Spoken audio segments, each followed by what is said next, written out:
Hello everyone, आज के lecture में हम कवर करने वाले हैं हाइब्रिडाइजेशन। हाइब्रिडाइजेशन एक ऐसा टॉपिक है जो inorganic chemistry as well as organic chemistry दोनों में आता है। तो आइए स्टार्ट करते हैं हाइब्रिडाइजेशन।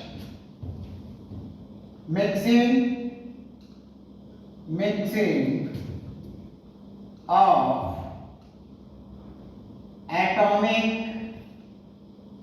ऑर्बिटल्स, एटॉमिक ऑर्बिटल्स की मिक्सिंग।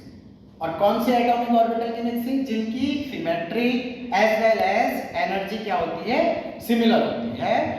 उसके मिलने से हमारे नए ऑर्बिटल्स बनते हैं जिन्हें हम हाइब्रिड ऑर्बिटल्स कहते हैं, और इस प्रोसेस को हम हाइब्रिडाइजेशन कहते हैं। इसको समझने के लिए हम यहाँ पे ले रहे हैं एक एग्जांपल। जैसे फॉर एग्जांपल CH4 मॉलिक्यूल में जो हाइब्रिडाइजेशन होता है वो होता है sp3। इसको समझने के लिए हम ले रहे हैं यहाँ सेंट्रल एटम कार्बन की ग्राउंड स्टेट की इलेक्ट्रॉनिक कॉन्फ़िगरेशन क्या होती है, 1s2 2s2 2p2।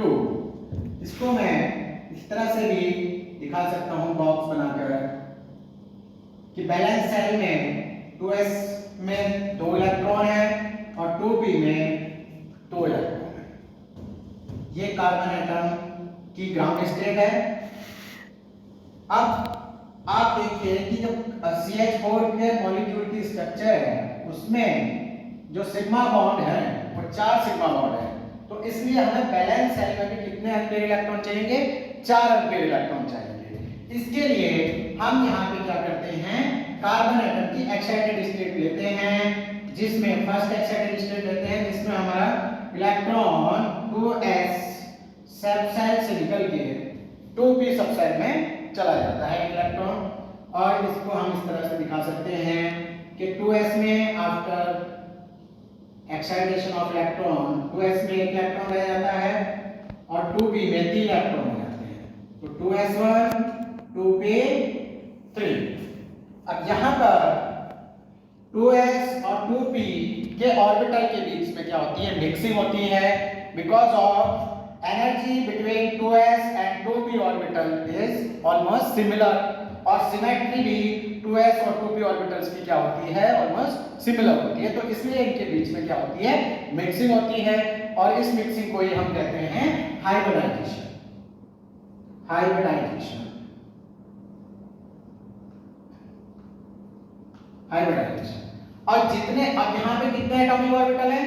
3 p के एटॉमिक ऑर्बिटल हैं, 1 s का एटॉमिक ऑर्बिटल है। तो जितने एटॉमिक ऑर्बिटल आपस में मिक्स कर रहे हैं उतने ही नए ऑर्बिटल्स बनते हैं, जितने मिक्स कर रहे हैं एटॉमिक ऑर्बिटल।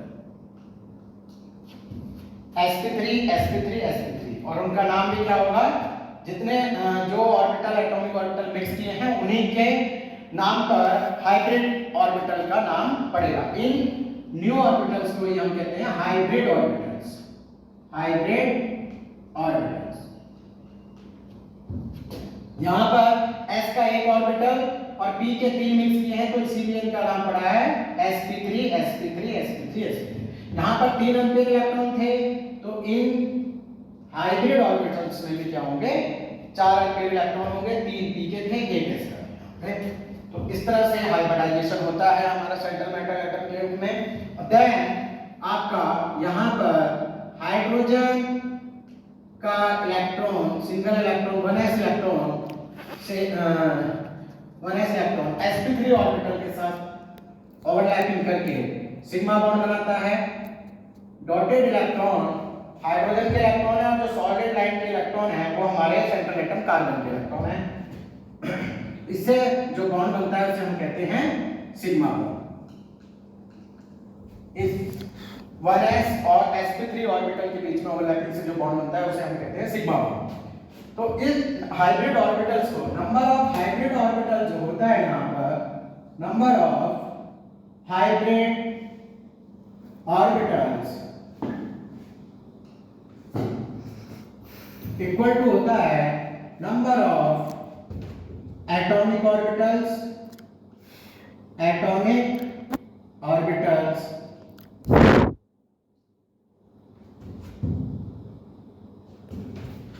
उन एटॉमिक ऑर्बिटल जो एटॉमिक ऑर्बिटल मिक्स हो रहे हैं उनके नंबर के बराबर होता है नंबर ऑफ हाइब्रिड ऑर्बिटल। इस नंबर ऑफ हाइब्रिड ऑर्बिटल्स को हम Z से रिप्रेजेंट करते हैं। अब Z को हम इस तरह से कैलकुलेट करते हैं तो इसमें काफी टाइम लगता है, इसलिए हम बाय फॉर्मूला भी कैलकुलेट कर सकते हैं Z की वैल्यू को। तो कैसे करते हैं आइए समझते हैं इससे। तो Z की वैल्यू का डायरेक्ट कैलकुलेट करने के लिए जो फॉर्मूला है वो है Z इक्वल टू होता है number of side atom plus number of lone pair. तो किसी मॉलिक्यूल में कितने साइड एटम हैं और कितने उस मॉलिक्यूल के सेंट्रल एटम पे लोन पेयर हैं उसके सम के बराबर हमारा Z की वैल्यू होती है। जैसे मैं इसी का एग्जांपल ले रहा हूं मीथेन का। तो मीथेन में आप देख सकते हैं जो सेंट्रल एटम है वो कार्बन है और जो साइड एटम है हमारा वो क्या है, हमारा हाइड्रोजन है। तो यहाँ पे जो Z की वैल्यू आएगी, साइड एटम कितने हमारे 4 हैं और नंबर ऑफ लोन पेयर कितने हैं कार्बन के ऊपर 0। तो यहाँ पे Z की वैल्यू कितनी आ जाएगी 4 आ जाएगी। तो ये तो आप नंबर ऑफ लोन पेयर की कैलकुलेशन करने के लिए स्ट्रक्चर के थ्रू पता लगा सकते हैं कि किसी मॉलिक्यूल के सेंट्रल एटम पे कितने लोन पेयर हैं। लेकिन इसको कैलकुलेट करने का एक फॉर्मूला भी है, इसे हम इस तरह से कैलकुलेट कर सकते हैं कि number of lone pair on central atom equal to होता है number of valence electron of central atom plus minus charge minus share electron upon 2।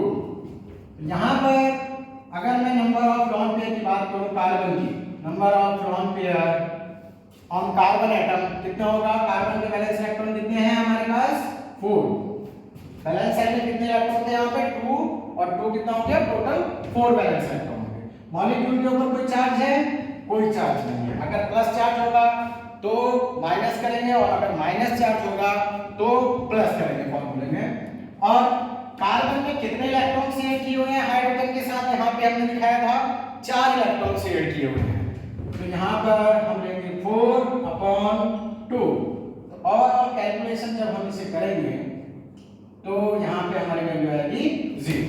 तो इससे हम इस तरह से भी कैलकुलेट कर सकते हैं कि कार्बन के ऊपर कोई लोन पेयर नहीं है। तो Z की वैल्यू आ गई 4। अगर Z की वैल्यू 4 आती है तो हाइब्रिडाइजेशन क्या होता है sp3। आई होप आपको ये टॉपिक अच्छा लगा।